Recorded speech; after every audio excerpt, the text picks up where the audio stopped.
Quem foi criança entre os anos 60 e 80 se lembra de um monstrão chamado Frankenstein Jr., que foi construído por um garoto gênio chamado Bob Conroy. O garoto e seu robô gigante lutavam contra o mal na cidade de Pacific City. Lembra disso? Lembra disso? Olá, seus lindos! Eu sou a Bela e chegou a vez de mais uma viagem pela Alameda da Memória. No Lembra Disso de hoje falaremos sobre o Frankenstein Jr., animação que por aqui passou separada, mas nos Estados Unidos dividia espaço com Os Impossíveis. Bora relembrar? Lembra daqueles sábados de manhã? Aquele ritual quase sagrado de ligar a TV e ser transportado para mundos incríveis? Pois bem, a gênese de Frankenstein Jr. reside exatamente nessa magia, na lendária Hanna-Barbera Productions. O estúdio que pintou a tela das nossas infâncias com cores vibrantes e personagens que pareciam amigos de verdade.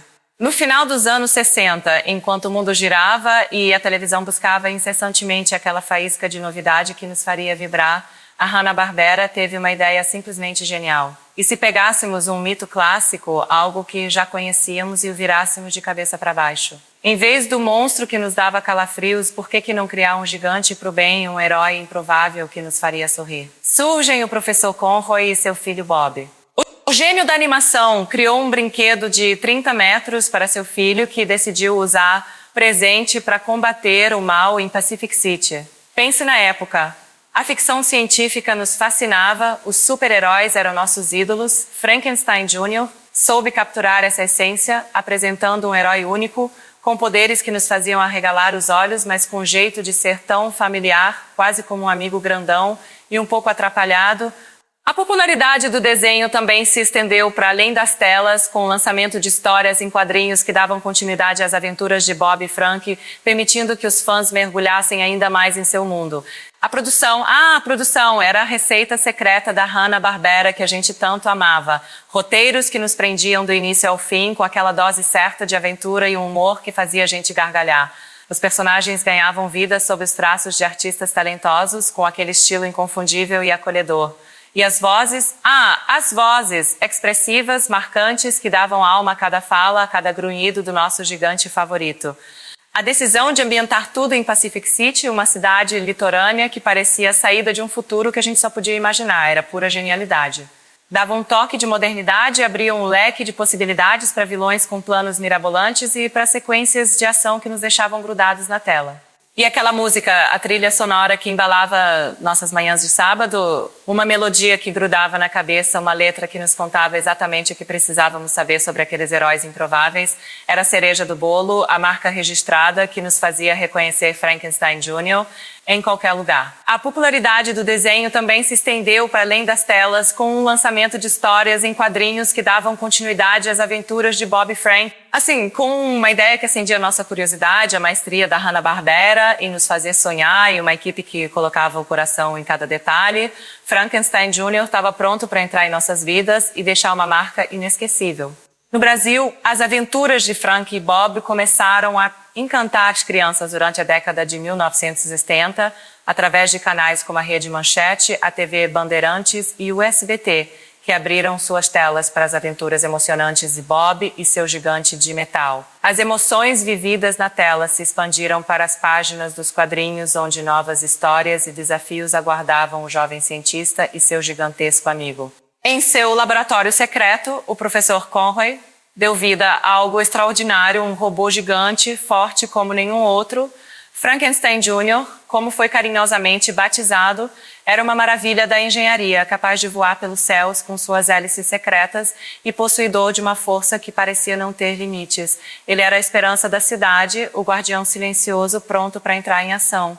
Mas aqui reside o toque de mestre, o que tornava tudo tão especial. Apesar de toda aquela força e imponência, Frankenstein Jr.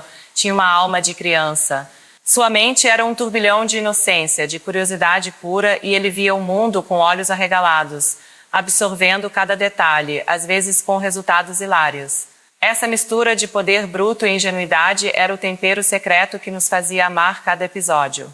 A cada semana, um novo desafio surgia em Pacific City, um novo vilão com planos que nos faziam prender a respiração.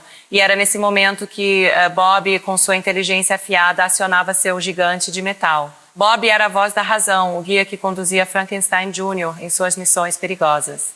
E no final ele sempre vencia. De alguma forma, com sua força colossal e seu jeito único de entender o mundo, Frankenstein Jr. desbaratinava os planos dos vilões e restaurava a paz em Pacific City. Os vilões, coitados, eram figuras cartunescas com planos tão grandiosos quanto suas chances de sucesso eram pequenas.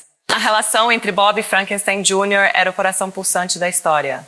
Bob era o amigo paciente, o mestre dedicado, que via além da aparência do robô e enxergava sua bondade intrínseca. Ele o ensinava, o guiava e celebrava cada pequena vitória. E Frankenstein Jr., por sua vez, retribuía com uma lealdade inabalável e um afeto genuíno por seu criador. Frankenstein Jr. nos contava uma história simples, mas poderosa, a de um herói incomum que nos mostrava que a verdadeira força pode vir em embalagens surpreendentes e que a bondade, mesmo que um pouco confusa, sempre prevalece. Era uma aventura que nos fazia rir, torcer e, no fundo, acreditar em algo mágico. A maneira como Bob se dirigia a Frankenstein Jr. com carinho e consideração nos mostrava que a verdadeira genialidade também reside na capacidade de criar laços, de ver o potencial mesmo nas formas mais inesperadas.